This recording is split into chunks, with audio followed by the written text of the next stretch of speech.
Hi, my name is Rachel, and this is my speech on why animals should not be tested upon and why it's unacceptable. Before I get started, I want to let my audience introduce themselves. Go ahead. Hi, my name is Chloe. I'm 20 years old and I'm one of Rachel's friends. Hi, I'm Cassie. I'm Rachel's friend and I'm 20. Imagine you wake up in a cold, dark cage, unable to move, scared because you know every time somebody comes, it's going to be painful. You're going to experience hurt.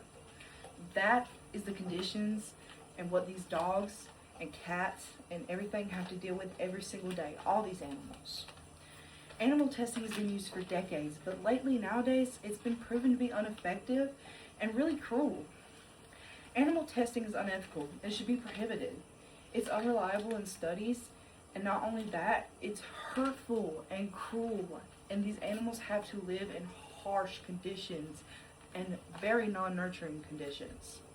That is three big things on why animals should not be tested upon. That's the whole reason on why animals are tested upon, is to get data, but it's insufficient. Not only that, it's cruel and painful and harsh living conditions. Animals feel just like we do. So they feel fear, pain, sadness, everything that we feel. And these experiments, they involve things like burning, poisoning, cutting, psychological torture to these animals. For example, dogs, they have their insides and their organs cut out for human organ data.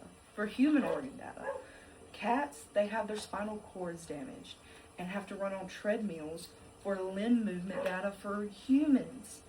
And even horses have to be injected with hepatitis for our STD trials, human STD trials.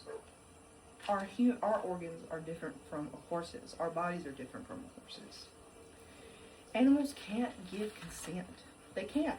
So why should we test upon them? It's morally wrong to test somebody that cannot give us consent. It's like a baby.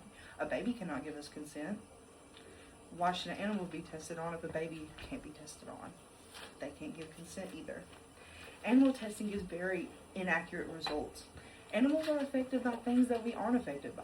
For example, dogs, they can't eat chocolate, grapes, or avocados, but we can eat as much as we want, well, mainly in ration.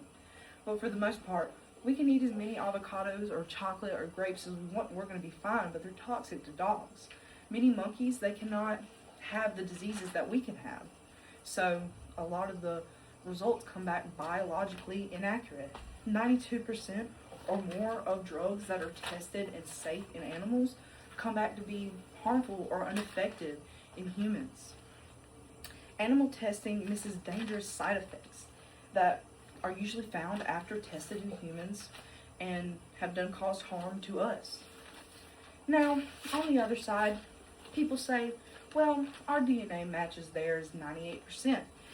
What's a better solution? There's not one yet. But now we have human cell testing or in vitro testing. And this provides more accurate results. You take human cells and you do the things that you would do to these animals to the human cells. Not harmful, not a human, not an animal. It's doing something to cells that you've already took out, blood cells.